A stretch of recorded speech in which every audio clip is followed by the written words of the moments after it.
Professor Yunus কি জিনিস?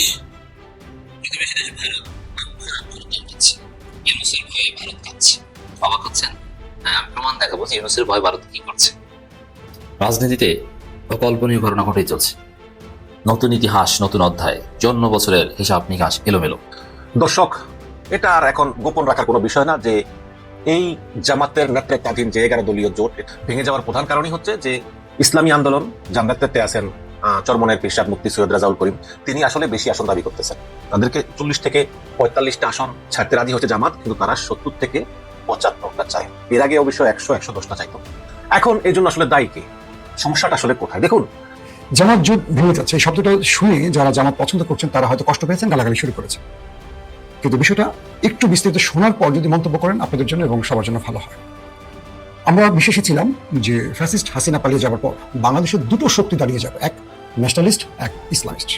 Nationalist বলতে আমরা জিয়াউর রহমানের বিএনপিকে বুঝি, যেটি এই মুহূর্তে একজন প্রজ্ঞাবান রাজনীতিক জনাব তারেক রহমানের নেতৃত্বে চলছে, যিনি এই বিএনপিকে ভঙ্গুর দশা থেকে টেনে তোলার জন্য তারা আপ্রাণ চেষ্টা করছেন। তিনি দিনরাত কাজ করছেন। পাশাপাশি রয়েছে বিপরীতে বাংলাদেশের একটা জনপ্রিয় নাম জামায়াতে ইসলাম। এরা ফ্যাসিস্ট হাসিনার আমলে তাদের শীর্ষ নেতাদের হারিয়েছেন অজস্র নেতা কর্মীকে, কিন্তু আপোষ করেনি ফ্যাসিস্টদের সাথে। তার মানে এই দুটো দল মোটা দাগে পরীক্ষিত রাজনীতি, বাংলাদেশের একটা পরিচ্ছন্ন রাজনীতিতে বিএনপি এবং জামাত দুটো মুখোমুখি শক্তি, যদিও বিগত কয়েক যুগ ধরে তারা ছিল একজোট বন্ধু, সীসাগলা প্রাচীরের মতো। কিন্তু আগামী নির্বাচনে যেহেতু আওয়ামী লীগ নেই, সেহেতু তারা দুই দলই এখন মুখোমুখি অবস্থানে আছে। এখন কোনো বক্তব্য সত্য বললে কেউ কারো পক্ষে আপনারা বিবেচনা করে ফেলেন, এটা একটু আমাদের জন্য অনভিপ্রেত। বিএনপি এখন ঠিক সঠিক পথে হাঁটছে যখন তারেক রহমান দেশে পা রেখেছেন। কিন্তু তারেক রহমান দেশে আসার আগ পর্যন্ত আমরা বিএনপিকে দেখেছি চালের মাটার অবস্থা। প্রশ্ন হলো এই মুহূর্তে জামাত কি সঠিক পথে আছে? জি, যারা কিছু ভুল করেছে সেই ভুলের মাসুলও তারা দিতে শুরু করেছে। যেমন বিএনপি প্রথম দফায় তারা অনেকগুলো আসনে তাদের মনোনয়ন চূড়ান্ত করলেও কিছু কিছু আসনের জোটকে দেবে বলে তারা সেই আসনগুলোতে তাদের প্রার্থী কনফার্ম করেনি। আর জামাত সেই ট্র্যাপে পা দিয়েছে। অর্থাৎ জামাত ধরে নিয়েছিল 8 দলীয় যে জোট, সেই জোটটি তারা অক্ষুণ্ণ রাখবেন। আর সেই হিসেবে জামাত ইসলাম তখন 8 দলকে নিয়ে 300 আসনের প্ল্যান করেছে। আর এই 300 আসনের মধ্যে বাংলাদেশের অন্যতম আরেকটি জনপ্রিয় ইসলামিক দল চরমোনাই, সেই দলটিকে জামাত ভেবেছিলেন যে এই আসনের মধ্যে তাদেরকে রাখবেন। পাশাপাশি মাওলানা মামুনুল হককেও তারা মাথায় রেখেছেন এনসিপির মতো আরো অনেকগুলো দলকে। ওই সময়টাতে জামাতের অনেক নীতি নির্ধারক আমাদের বলতেন যে এই 8 দলীয় জোট ভাঙবে না, এটা অক্ষুণ্ণ থাকবে। তাই বিগত যখন তারা মনোনয়ন দিয়েছেন এবং প্রার্থীতার জন্য আবেদন করা হয়েছে, তখন 1 থেকে 1.5 ডজন আসনে জামাত কোনো প্রার্থী রাখেনি। এবং সেই আসনগুলো বলা যাচ্ছে মামুনুল হক এবং চরমোনাইকে দিতে পারে জামাত, এই বিষয়টি চূড়ান্ত হয়েছিল। কিন্তু সর্বশেষ যে তথ্যটি আমরা পেলাম, সেখানে বোঝা যাচ্ছে যে জামায়াতের সাথে চরমোনাই বনিবনা শেষ পর্যন্ত হচ্ছে না। জামাত চরমোনাইকে 40টি আসন দিতে চাইছে এই মুহূর্তে, যদিও তারা প্রথমে 30টি দিতে চেয়েছে। এরপরে চরমোনাই এই বিষয়টিতে রাজি না হওয়ায় তারা আরো 10টি বাড়িয়ে দিয়েছে। কিন্তু চরমোনাই তারপরও নাখোশ। চরমোনাই চাইছে এই মুহূর্তে 100 আসন। এখন প্রশ্ন করেন, জামাতের মতো একটি ইসলামিক দল যদি চরমোনাইকে 100 আসন দিয়ে দেয়, তাহলে বাকি জোটকে যদি আরো 50টি দেয়, 150টি আসন। এখন জামাত চাইছে যে চরমোনাইয়ের যেহেতু একটু আঞ্চলিক দল বলা হয়, যে এটা বরিশাল কেন্দ্রিক একটি দল, সারা দেশে তাদের জনপ্রিয়তা আছে, কিন্তু চরমোনাইয়ের একটা দুর্বল জায়গা হলো চরমোনাইয়ের প্রত্যেকে চরমোনাইকে ভোট দেয় না। আপনারা দেখবেন যে বরিশাল বিভাগের মধ্যে চরমোনাই খুব শক্তিশালী নেটওয়ার্ক আছে, শক্তিশালী সংগঠন, কিন্তু সেখানেও তারা কোনো এমপি পদ বাদ দেয়, পৌরসভা ইউনিয়ন পর্যায়ে তারা বিজয় লাভ করতে পারে না। যে কারণে বলা হয় যে চরমোনাইয়ের যে অনুসারীরা আছেন তারা চরমোনাইকেও ভোট দেন না, কারণ চরমোনাই একটি দায়ী সংগঠন, ইসলামের জন্য খেদমতকারী সংগঠন। তারা ইসলামের জন্য কাজ করেন, কিন্তু তাদের যারা অনুসারী এরা বিএনপি এবং আওয়ামী লীগের মধ্যে ভাগ হয়ে যায়। এটা কিন্তু সত্যতা আছে।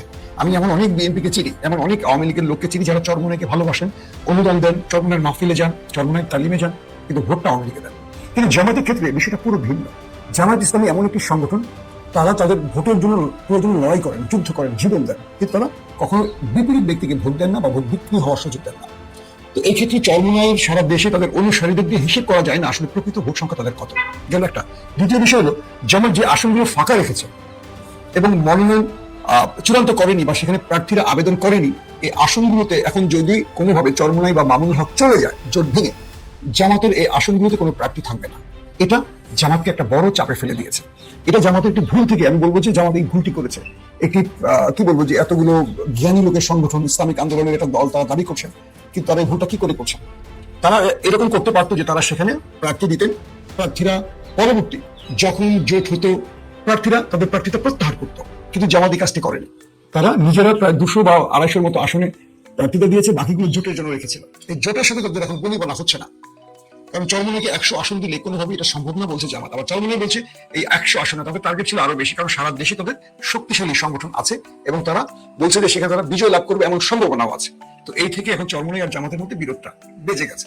তারপরে চরমনাইকে এখনো কি বলবো পক্ষে রাখার জন্য জামাত ট্রাই চালিয়ে যাচ্ছে। তবে ভেতরের যে তথ্য পাচ্ছে, জামাতের একটা গ্রুপ বলছে যে তারা যেহেতু চরমনাই তাদেরকে শেষ সময় এসে এরকম চাপে ফেলছে, তারা ঠিক ব্ল্যাকমেল শব্দটা ব্যবহার করতে চাইছেন। তারা বলছে যে না, আমরা সবাই আন্দোলনমুখী রাজনৈতিক দল ইসলামের পক্ষে কাজ করি, আমরা ব্ল্যাকমেল শব্দটা ব্যবহার করতে চাই না। আমরা বলতে চাই যে চরমনাই আমাদের সাথে থাকবে। তবে চরমনাই এই জোট ছেড়ে চলে যাচ্ছে এমন ইঙ্গিত ইতিমধ্যে পাওয়া গেছে। মাওলানা মামুনুল হকও তার জামাত যে আসন দিতে চাইছে তার চেয়ে বেশি চাইছেন। এই জন্য মাওলানা মামুনুল হকও এখন আনসার্টেন অবস্থায় আছেন যে তিনি শেষ পর্যন্ত জোটে থাকবেন কিনা। তবে এনসিপির সাথে কথা বলে যেটা জেনেছি যে এনসিপিও জামাতের সঙ্গে থাকছে। তবে কর্নেল ওলি বা এরকম আরো কয়েকজন ব্যক্তি জামাতে যোগ দেয়। আমরা দেখলাম যে জামাত হয়তোবা আগামী নির্বাচনে কিছুটা ফাইট দিতে পারবে বিএনপির বিপরীতে। তবে বিএনপির মধ্যে একটা কি বলবো সুখের খবর হলো এরকম, তারেক রহমান সাহেব উত্তরবঙ্গ সফরে যাচ্ছেন এবং তিনি এমন কিছু দুর্দান্ত সিদ্ধান্ত নিচ্ছেন যে দুর্বল বিএনপিকে বা বিভিন্ন ন্যারেটিভে কি বলবো যে কাহিল হয়ে যাওয়া বিএনপি আবার সোজা হয়ে দাঁড়াচ্ছেন জনাব তারেক রহমানের নেতৃত্বে। এবং এই মুহূর্তে জামাতে মোটামুটি একটু চাপে আছে তারেক রহমান দেশে আসায়। এতদিন যে জোয়ারটি ছিল জামাতের পক্ষে, আমরা আপাতত খেয়াল করছি যে সেই জোয়ারটা একটু স্তীমিত হয়ে যাচ্ছে। আর তারেক রহমান প্রতিদিনই তাকে নতুন ভাবে জনগণের সামনে পেশ করছেন। তিনি চাইছেন না প্রচার হোক, কিন্তু বাংলাদেশের গণমাধ্যম, সোশ্যাল মিডিয়া এগুলো সবসময় আলোচনা রাখছে। মানুষের পারসেপশন তারেক রহমানের দিকে যাচ্ছে। এখন যদি আমরা প্রশ্ন করি তাহলে চরমনাই কি সঠিক পথে নাকি ভুল পথে, এটা চরমনাইয়ের নেতৃত্ব বুঝবেন। মাওলানা ফজলুল করিমকে নিয়ে অভিযোগ এসছে, তিনি জোটটি শেষ পর্যন্ত ভেঙে দিচ্ছেন এমন অভিযোগও করা হচ্ছে। তবে ফজলুল করিম হুজুর বললেন যে না, তারা জামাতের কাছ থেকে যে আসন চাইছে জামাত সেই আসন না দিলে তারা জোটে থাকবে না। এখন একটা প্রশ্ন তৈরি হতে পারে, সেই প্রশ্নটা হলো যে এই জোটের হিসেবে সাধারণ মানুষ কি ভাবছে। বুঝতে পেরেছি জামাতের একটু এডুকেটেড গ্রুপটা চাইছে না চরমনাই তাদের সঙ্গে থাকে। কারণটা হলো যে জামাত একটু উদার গণতান্ত্রিক রাজনৈতিক দল, তারা ব্রাদারহুড বলতে পারি, তারা কি বলে একেপি বলতে পারি, এরকম কিছু দলের সাথে তাদের নিজস্ব একটা চিন্তাধারার মিল আছে। তো জামাত যদি আগামীতে সরকার গঠন করে, এটা আমি জানি না, জামাত থেকে যাতে স্বপ্ন দেখছে জামাতের ভাইরা, ধরলাম জামাত আগামীতে ক্ষমতা আসলো, জামাত কি চরমনাইকে নিয়ে পার্লামেন্টে সুবিধা করতে পারবে? কারণ চরমনাই রাজনৈতিক ভাবে যতটা কি বলবো সচেতন, তার চেয়ে বেশি ধর্মীয় ভাবে তারা বাংলাদেশের জনপ্রিয়। তো জামাতের যারা একটু এডুকেটেড গ্রুপ তারা বলছে যে চরমনাইকে বাদ দিয়ে জামাতে এগিয়ে চলা উচিত, কারণ আগামীতে চরমনাই জামাতকে যথেষ্ট পেইন দিবে। এটা বলছে এডুকেটেড গ্রুপ। কারণ বিগত সময়গুলোতে আমরা দেখেছি চরমনাই সেইভাবে মানে জামাতকে সবসময় প্রকাশ্যে বিরোধিতা করতো, যদিও জামাত চরমনাইয়ের বিরোধিতা নেতৃত্বের পর্যায়ে থেকে করতো না, কর্মী লেভেলে বা সোশ্যাল মিডিয়া তাদের বিরোধিতা ছিল, কিন্তু জামাতের নেতারাই কাজটি করতো না। আর আরেকটা ক্ষেত্রে হলো যে জামাত কৌশলটা ব্যবহার করে, তবে চরমনাইয়ের মধ্যে একটা হতাশা সৃষ্টি হচ্ছে এই সময়টাতে এসে যদি চরমনাই ধরেন 300 আসনে প্রার্থী দেওয়া লাগে, যদি তারা জোট থেকে বেরিয়ে যায় সেক্ষেত্রে চরমনাই এত প্রার্থী দিতে পারবে না। আবার পাশাপাশি চরমনাই যদি একটি আসনও লাভ করতে না পারে, যদি জোটের বাইরে গিয়ে, তাহলে আগামীতে চরমনাই রাজনৈতিকভাবে বাকি দলগুলোর কাছে তার গুরুত্ব হারাবে। পাশাপাশি মামুনুল হকও চিন্তা করছেন যে তিনি যদি এককভাবে একটি আসনও অর্জন করতে পারেন সেটা ভিন্ন কথা, কিন্তু পারার সুযোগ নেই। আবার জামাতের ক্ষেত্রে পরীক্ষিত, তারা এর আগে 18টি সিট অর্জন করেছে বিএনপির সাথে কোয়ালিশন করে। এবার জামাতের জন্য অনেক বড় পরীক্ষা হলো এটা যে বিএনপি বিহীন জামাত একক নির্বাচন করবে, সেই মাঠে জামাত কতটি আসন পেতে পারে। সকল জরিপ জামাতের পক্ষে থাকলেও বাংলাদেশের ভোটের রাজনীতির পারসেপশন একটু ভিন্ন। আমরা সোশ্যাল মিডিয়াতে মতামত নিলে সবসময় জামাতের পক্ষে দেখি সব মত, কিন্তু মাঠের মানুষ কি ভাবছে, যারা গ্রামে আছেন, যারা আমাদের সোশ্যাল মিডিয়ার বাইরের জগতে আছে, তাদের ভাবনাগুলো কি, ধানের শীষ না দাঁড়িপাল্লা, এগুলো নিয়ে অনেক ভাবনা আছে। যেহেতু ব্যক্তিটা তারেক রহমান জিয়ার অন্যতম সুযোগ্য সন্তান, তিনি রাজনীতির ক্রিজে দাঁড়িয়ে আছেন, ব্যাটিংটা তিনি নিঃসন্দেহে ছক্কা ছাড়া করবেন না, এটা বোঝা যাচ্ছে। আবার পাশাপাশি জামাতের আমির ডক্টর শফিক, তিনি তো নিজের সিলেট বাদ দিয়ে ঢাকা নির্বাচন করছেন। এটা নিয়ে প্রশ্ন আসছে যে তিনি নিজের এলাকাতে জনপ্রিয় নন, আর যদি জনপ্রিয় হন তবে সিলেট কেন নয়, ঢাকা কেন? আবার ঢাকাতে তিনি যে আসনে দাঁড়াচ্ছেন সেটাও মোটামুটি হাড্ডাহাড্ডি পজিশনে রয়েছে। সবকিছু মিলে অনেক প্রশ্ন আগামীতে আরো তৈরি হবে। তবে এক বাক্যে বলতে পারি জামাত জোটটি ভেঙে যাওয়ায় জামাত একটা বড় মাইনকা চিপে পড়ছে, কারণ তার প্রায় 1 থেকে 1.5 ডজন আসনে কোনো প্রার্থীই নেই। এটা জামাতের বোকামি, এই সময়ে সে এরকম বোকামি সিদ্ধান্ত জামাত কি করে নিল, নাকি অনেক বেশি আবেগপূর্ণ ছিল, এটা নিয়েও জামাতের কলাম লেখকরা এখন বিভিন্ন প্রশ্ন তুলছে। তবে আমরা আশা রাখি ন্যাশনালিস্ট ধারার বিপরীতে ইসলামিস্ট ধারাটি ঐক্যবদ্ধ থাকুক। আমি কথাটা বারবার বলি, আমি প্রতিটি দলের একটি জিনিস খুঁজি, তাদের নীতি এবং আদর্শের জায়গা। বিএনপিকে ভালোবাসি কেন? এটি শহীদ প্রেসিডেন্ট জিয়াউর রহমানের দর্শন তাই নয়, এটি ইসলাম এবং ন্যাশনালিস্টের মাঝে একটা সমন্বয়। জামাত ইসলামকে আমার কিছুটা হলে পছন্দ কেন? তারা দীর্ঘদিন বিএনপির সাথে কোয়ালিশন করে লড়াই করেছে, কিন্তু মাঠ থেকে পালিয়ে যায়নি। তো এই দুটো শক্তিকে আমি ঐক্যবদ্ধ দেখতে চাই সবসময়। এই কারণে ফ্যাসিস্ট এবং আমাদের বিদেশি এজেন্টদের বা শত্রুদের এই দেশ থেকে সরাতে হলে এই দুটো শক্তিকে ঐক্যবদ্ধ থাকতে হবে এবং থাকাটা খুব জরুরি। তবে তারেক রহমানের সাথে জামাত বা শিবিরের সাম্প্রতিক বেগম জিয়ার মৃত্যুর পর যে দৃশ্যগুলো দেখেছি তাতে করে আমি আশাবাদী। কারণ বাংলাদেশের যে ধারাটি বেগম জিয়া তৈরি করে গেছেন সেটা হয়তো বা অক্ষুণ্ণ রাখবেন তারেক রহমান। আগামী দিনে একটি জাতীয় সরকার প্রতিষ্ঠিত হতে পারে, এটাও আমরা আশা রাখতে পারি। তবে নির্বাচনে যত যাই হোক না কেন, প্রতিদিনই আবহাওয়া পরিবর্তন হয়। আজকে যখন মনে হচ্ছে জামাত মেনকা চিপায়, কালকে দেখা যাবে বিএনপি একই চিপায় আটকে যেতে পারে। অর্থাৎ ঠিক 12 ফেব্রুয়ারির আগ পর্যন্ত রাজনীতিতে বহু কিছু ঘটবে, এটা বলা মুশকিল। আবার ভেঙে যাওয়া জোটও তৈরি হতে পারে, এমন হতে পারে চরমনেই যোগ দিতে পারে বিএনপি জোটে, আবার এমন হতে পারে বিএনপি জোট দুর্বল হয়ে জামাত জোট শক্তিশালী হতে পারে। সবকিছু মিলে আগামীতে রাজনীতির যে পারদ ওঠানামা করছে এটা স্থিমিত হবে নাকি আরো উপরের দিকে উঠবে, সেটা হয়তো আমাদের রাজনীতিকদের বিভিন্ন পলিসির উপরে নির্ধারণ করা হবে। দর্শক, আজকে আমি তো বিদায় নিতে যাচ্ছি, তবে একটা প্রশ্ন করে যাচ্ছি। আপনারা কি চান জামাত জোটে চরমনাই বা মামুনুল হকের খেলাফতের যথারীতি খেলাফত মজলিস সেটা থাকুক, তাকে ভেঙে যান? আপনারা চান চরমনাই বিএনপি জোটে যান? এই প্রশ্নের উত্তরটা অবশ্যই কমেন্টে দেবেন। বিদায় নিচ্ছি, ইনশাআল্লাহ আজ রাতে আপনাদের সাথে আন্তর্জাতিক খবরে দেখা হবে। সেই সময় আপনাদের একটা প্রশ্নের উত্তর দেবো। অনেকে আমার চ্যানেলে একটি গান দেখেছেন, প্রেমের গান। এই প্রেমের গানটি থেকে অনেকে প্রশ্ন করেছেন আমাকে কেন এই গানটি দিলাম, এটার ব্যাখ্যা আজ রাতে ইনশাআল্লাহ আমার আন্তর্জাতিক খবরের শুরুতে দেবো। এখনকার মতো বিদায় নিচ্ছি, প্রত্যেকে ভালো থাকবেন, আল্লাহ হাফিজ। ওপেন ডাইস মানে সত্যকে সত্য বলা, মিথ্যেকে মিথ্যে বলা। আমরা শোনা কথা নয়, চোখে যা দেখে তাই বলি। নতুন কিছু ঘটছে। দর্শক, বাংলাদেশের 55তম বছরে এসে ভারত বাংলাদেশের ভয় দিচ্ছে। জিয়াউর রহমানের আমলেও এরকম কাঁপাকাঁপি হয়নি, কিছু উত্তেজনা ছিল, কিন্তু ভারত মনে করেছে যে আর যাই হোক বড় কিছু হবে না। কিন্তু দেখেন, ভারতে অনুষ্ঠিত বিশ্বকাপ বর্জন করবে বাংলাদেশ, এটা জিয়াউর রহমানের আমলেও কেউ কল্পনা করেনি। আইসিসির অনুরোধ শুনছে না, জাস্ট আত্মসম্মান। হয়তো নিরাপত্তা দিবে, নিরাপত্তার বিষয়টা নিশ্চিত করা সম্ভব। ভারতকে কিছু শর্ত দিলে ভারত সরকার সেই শর্ত মেনে বাংলাদেশের জন্য তারা ম্যাচ আয়োজন করবে। কিন্তু বাংলাদেশ এখন আত্মসম্মানের জন্য, এমনকি ক্রিকেটের কিছুটা ক্ষতি হবে, কিন্তু তারপরও ভারতের মাটিতে খেলবে না। এটা ভারত এবং পাকিস্তানের সাথে যা ঘটে, ভারত এবং চীনের সাথে যা ঘটে, বাংলাদেশ এখন সেরকম আচরণ করছে। পাকিস্তানকে যেরকম ভয় পায় ভারত, চীনকে যেরকম ভয় পায়, এখন ইউনুসকে ভয় পাওয়া শুরু করেছে। বাংলাদেশ বলতে এখানে বাংলাদেশ শব্দটা বলিনি, কারণ বাংলাদেশ এখানে ইউনাইটেড না। বাংলাদেশের দ্বিতীয় বৃহত্তম রাজনৈতিক দল বিএনপি ভারতের দালাল। আওয়ামী লীগ তো পুরো আওয়ামী লীগ পরিবার সহ ভারতে আশ্রয় নিয়েছে। এখানে ইউনুসের নেতৃত্বে যে বাংলাদেশ, এই বাংলাদেশকে মোদি ভয় পায়, ভারত সরকার ভয় পায়। কিন্তু তারেকের বিএনপি বা এমনকি জামাতকে অতটা ভয় পায় না, কারণ ভারত এটাও মনে করে যে জামাতকে সিস্টেম করে ম্যানেজ করা যাবে, এটা ব্যাপার না। কিন্তু মূল প্রশ্ন হচ্ছে ডক্টর ইউনুস।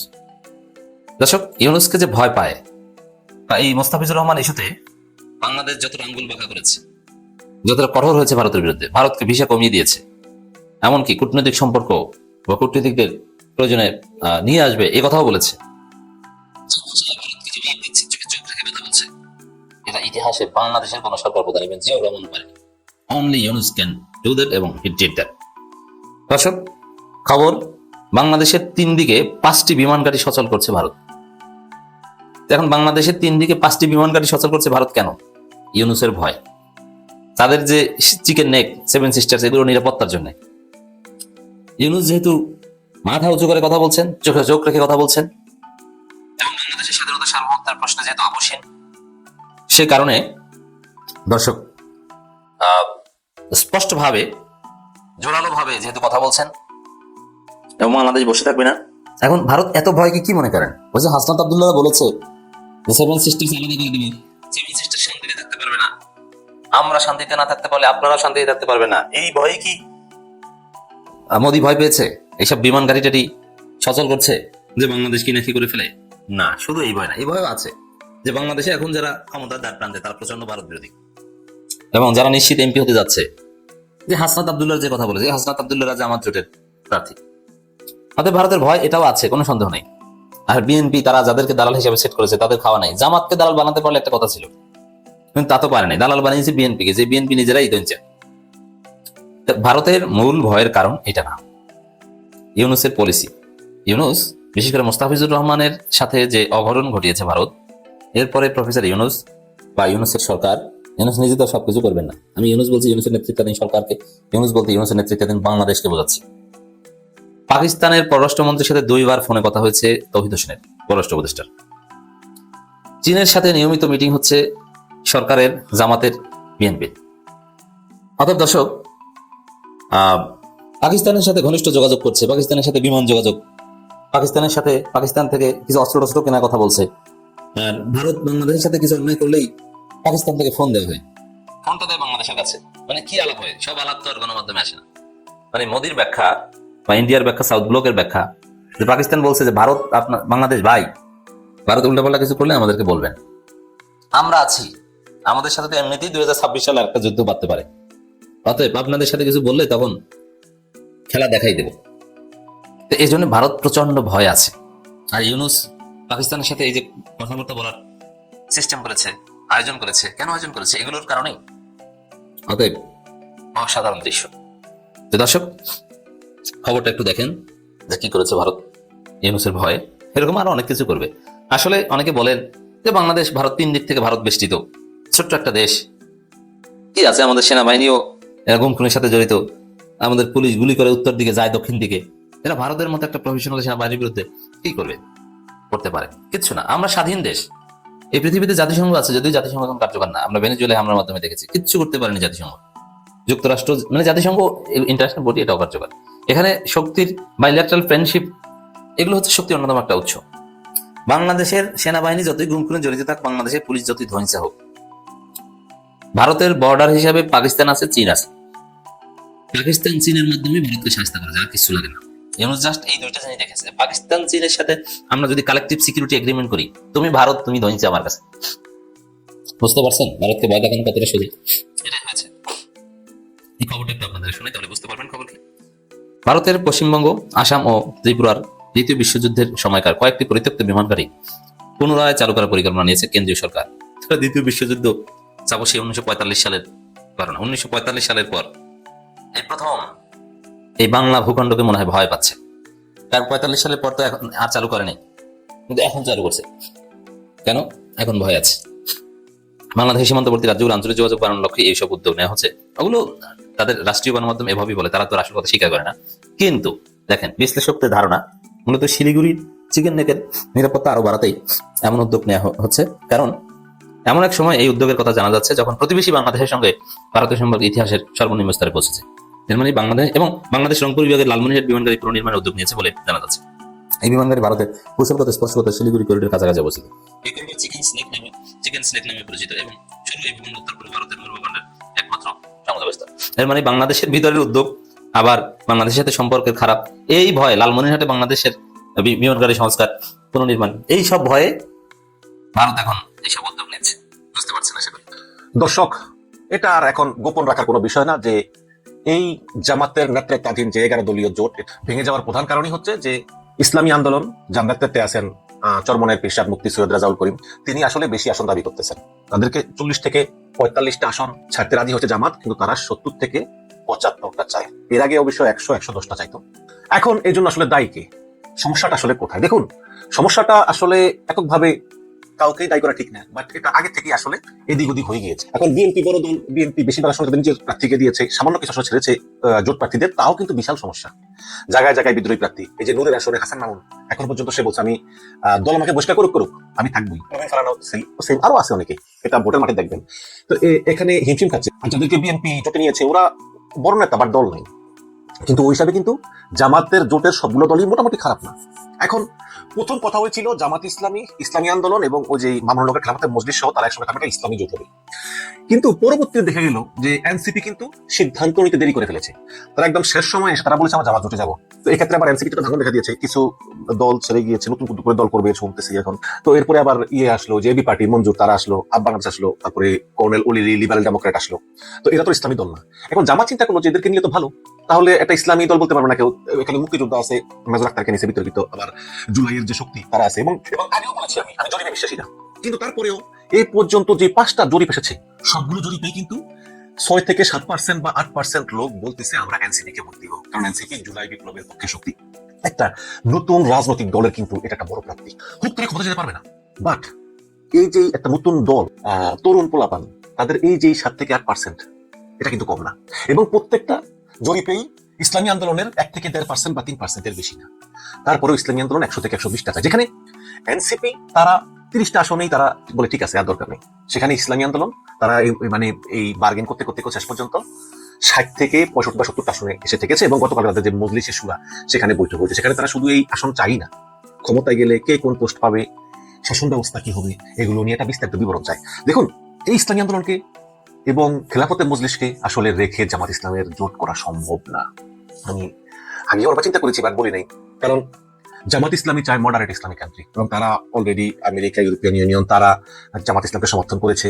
তাদের কথা অনুযায়ী জামাত ইসলাম লোগো চেঞ্জ করেছে, এবং তারা বলেছে যে বাংলাদেশ শাসন ক্ষমতা আমরা যদি যাই, জনগণ যদি ক্ষমতায় বসায়, তাহলে আমরা যে আইন আছে ওই আইনই রাখবো, আমরা এক্সট্রা কোনো ইসলামী আইন এর উপর চালু করবো না।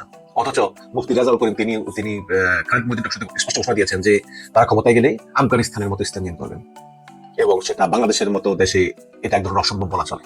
এইসব বিষয় নিয়ে কিন্তু ঝামেলা হবে, এবং এখনই নির্বাচন সামনে, ক্ষমতায় গেলে কাকে কোন পোস্ট নিবে, কাকে কোন পদ দিতে হবে, প্রধানমন্ত্রীকে হবে, এইসব বিষয় নিয়ে আসলে আলোচনা আর পর্যাপ্ত সময়ও এখন আছে বলে তো আমি মনে করি। যাই হোক, তারপরেও তারা এগুলো চায়।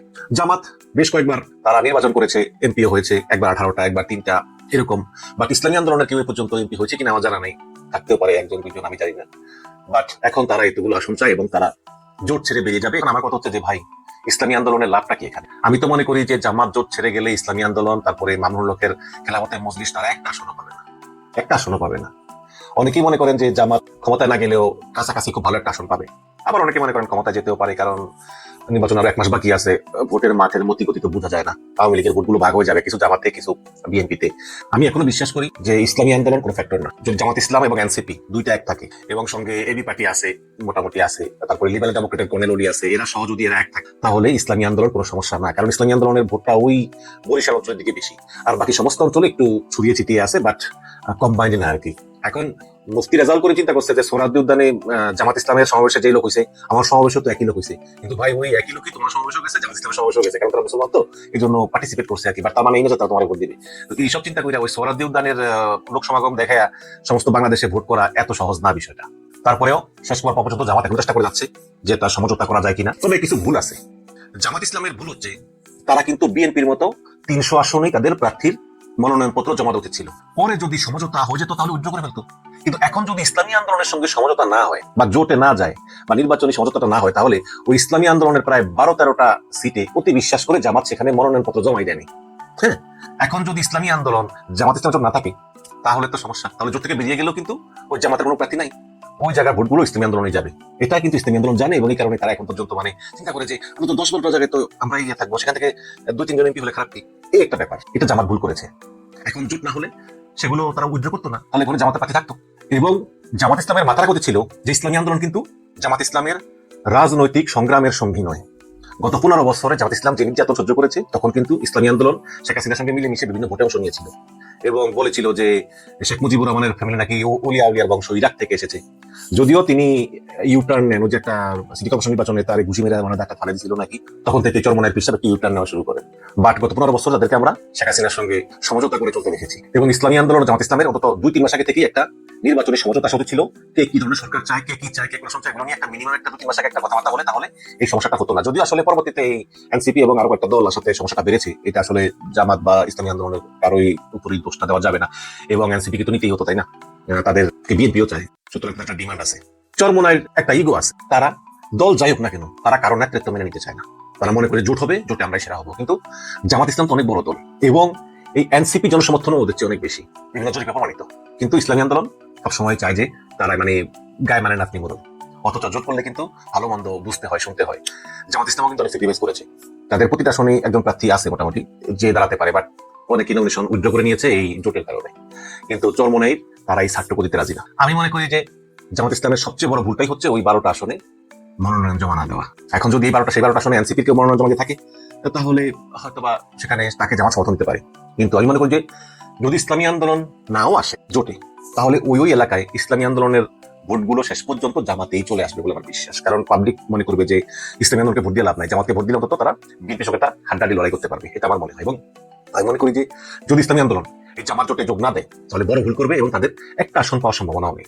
তারপর আমি আশা করবো যে বিএনপির মতো শক্তিশালী দলকে পরাজিত করতে হলে জামাত, ইসলামী আন্দোলন, এনসিপির যে ঐক্য দরকার, যাতে সেটা বজায় থাকে, এটা এখন আমার প্রত্যাশা। দেখা যাক কি হয় সংবাদ সম্মেলনে। তবে যদি ইসলামী আন্দোলন এই জামাত জোট ত্যাগ করে, মনে রাখবেন জীবন করতে পারবে কিনা আমরা জানি না, যদিও করতেই হবে, তার বিকল্প কিন্তু নেই, যতই তারা চেষ্টা করুন না কেন। তার মধ্যে সবচেয়ে বড় জিনিস হলো বন্দর তো আছেই, এয়ারপোর্ট ব্যবস্থাপনা আছেই, এর মধ্যে সবচেয়ে বড় যে জিনিসটা সেটা হচ্ছে যে ভারত থেকে, বাংলাদেশের ভারতীয় আগ্রাসন থেকে, যে দেশের ভিতরে যাই থাকুক না কেন দেশটা বহিঃশত্রুর থেকে মানে বাঁচানো সবচেয়ে ইম্পর্টেন্ট কাজ, এবং এটা যে ভারত এটা নাম্বার 1 আপনার টার্গেট, সেটা বলাই বাহুল্য, লিসেন জেন্টলম্যান। এবং সেই জায়গা থেকে দেশকে মুক্ত করার জন্য একের পর এক ডিফেন্স প্যাক্ট, ডিফেন্স চুক্তি, মিলিটারি এগ্রিমেন্ট বা ডিফেন্স ডিল করেই যাচ্ছেন। এবং একটা রিমার্কেবল এবং বিউটিফুল থিং আজকে উনি করেছেন বা করার চেষ্টা করে যাচ্ছেন তারা এখন পর্যন্ত, which is most likely to be successful। আমি মনে করি ডিপেন্ডস আপন যদি জামায়াত ক্ষমতায় যায়, it will be taken place. আর অন্য কোন সরকার, বিএনপি সরকার গেলে সেটা হবে কিনা সেটা I have a doubt about that, যদিও এটার জবাবদিহি করতে হবে যদি তারা না করে থাকেন। কেননা নাম্বার 1 ইস্যু হচ্ছে এই জায়গাতে চীনের সাথে ড্রোন, সামরিক ড্রোন ফ্যাক্টরি বানাচ্ছে বাংলাদেশ, অর্থাৎ মানে চীন বানাবে বাংলাদেশে, অর্থাৎ একটা কোম্পানি মানে তারা একটা কারখানা স্থাপন করবে। But there is no defence deal with China, that's what we said, right? This is what exactly happen. দেখেন এই সরকার, যেটা আমি জানি আমাদের বক্তব্য না শুনেন কিনা বা নিজেদের ভিতর থেকে, সেটা কি, সেটা হলো যে সৌদি, তুরস্ক, পাকিস্তান নেটোর পরে the second largest and biggest defense pact বা defence deal within these 3 countries right now। এবং এই যে 3টা দেশের সাথে যে চুক্তি, যেটা এই চুক্তিতে বাংলাদেশ মানে poised to join, মানে আগ্রহ প্রকাশ করেছে, চেষ্টা মানে তারা করে যাচ্ছেন, মানে তারা মনে করেন এবং তারা যোগাযোগ করেছেন, এটা মানে বোর্ডের কনটেক্সটে এটাই বোঝায় তারা এই মানে আপনার প্যাক্টে তারা অন্তর্ভুক্ত হতে চান। And what a fantastic news for Bangladesh, what a fantastic decision by this interim government। I mean, I can clearly tell you that এটা দেখভাল করে থাকেন খুদ ডক্টর মোহাম্মদ ইউনূস।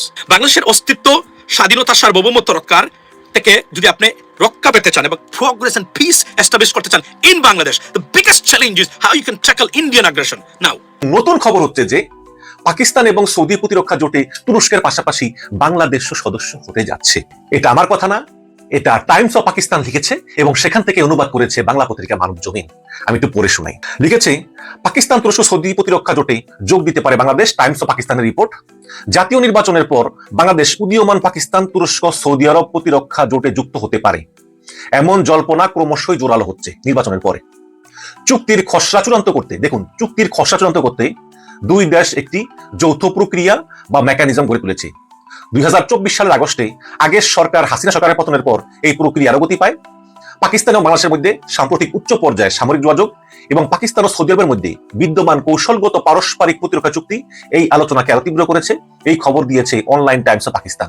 এটা আরো বলা হয়েছে, 2024 সালে বাংলাদেশের রাজনৈতিক পালাবদলের পর আঞ্চলিক ভূরাজনীতিতে যে পরিবর্তন এসেছে তার প্রেক্ষাপটে প্রশ্ন উঠেছে, নির্বাচনের পর বাংলাদেশে গঠিত নতুন সরকার কি আদৌ এই ধরনের কৌশলগত প্রতিরক্ষা সম্পর্ককে আনুষ্ঠানিক রূপ দেবে এবং এর মাধ্যমে দক্ষিণ এশিয়ায় নিরাপত্তা কাঠামোতে নতুন মাত্রা যোগ করবে? বা নতুন সরকার আসলে কি আসলে এটা করবে নির্বাচনের পরে? এই সম্ভাব্য জোটের ভিত্তি গড়ে উঠে 2025 সালের সেপ্টেম্বর মাসে স্বাক্ষরিত পাকিস্তান সৌদি আরব কৌশলগত পারস্পরিক প্রতিরক্ষা চুক্তির মাধ্যমে। এই চুক্তিতে স্পষ্ট বলা হয়েছে যে এক দেশের উপর যে কোনো আগ্রাসনকে উভয় দেশের উপর আক্রমণ হিসেবে বিবেচনা করা হবে এবং এটি প্রতিষ্ঠিত সামরিক জোটগুলোর মতোই সমষ্টিগত নিরাপত্তা নীতির প্রতিফলন করবে। বাংলাদেশের ফোর্সেস গোল 2030 আধুনিকায়ন কর্মসূচির সঙ্গে পাকিস্তানের মতো অংশীদারদের কাছ থেকে প্রশিক্ষণ এবং সামঞ্জস্যপূর্ণ সরঞ্জাম মানে সামরিক সরঞ্জাম গ্রহণের লক্ষ্য ভালোভাবে মিলে যায়। এর আওতায় পাকিস্তানের সঙ্গে যৌথ মহড়া ও প্রযুক্তি হস্তান্তরের সুযোগও তৈরি হতে পারে।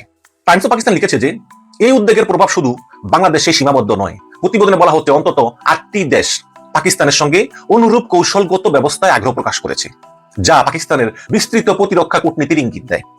বাংলাদেশের ক্ষেত্রে এই জোটে যুক্ত হওয়া নিরাপত্তা নিশ্চয়তা দিতে পারে এবং কৌশলগত অংশীদারিত্বে বৈচিত্র্য আনতে সহায়ক হতে পারে। বিশেষ করে প্রতিবেশী দেশ ভারতের সঙ্গে বাংলাদেশ সম্পর্কের টানাপোড়েনের প্রেক্ষাপটে এই ধরনের চুক্তি খুবই গুরুত্বপূর্ণ। তবে 71 সালের মতো ইতিহাসজনিত সংবেদনশীলতার কারণে বিষয়টি আভ্যন্তরীণ রাজনৈতিকভাবে সতর্কতার সঙ্গে বাংলাদেশ সরকারকে সামলাতে হবে। বিশ্লেষকদের মতে এই ধরনের সম্প্রসারিত জোট মুসলিম অধ্যুষিত দেশগুলোর নিরাপত্তা সমন্বয়ে একটি গুরুত্বপূর্ণ মাইল ফলক হতে পারে এবং দক্ষিণ এশিয়ার শক্তির ভারসাম্যেও প্রভাব ফেলতে পারে।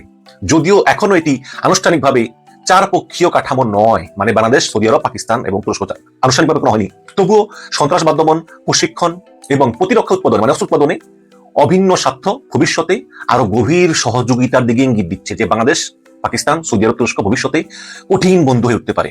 বিশ্বব্যাপী যে ট্রাম্পের যে ভেনেজুয়েলা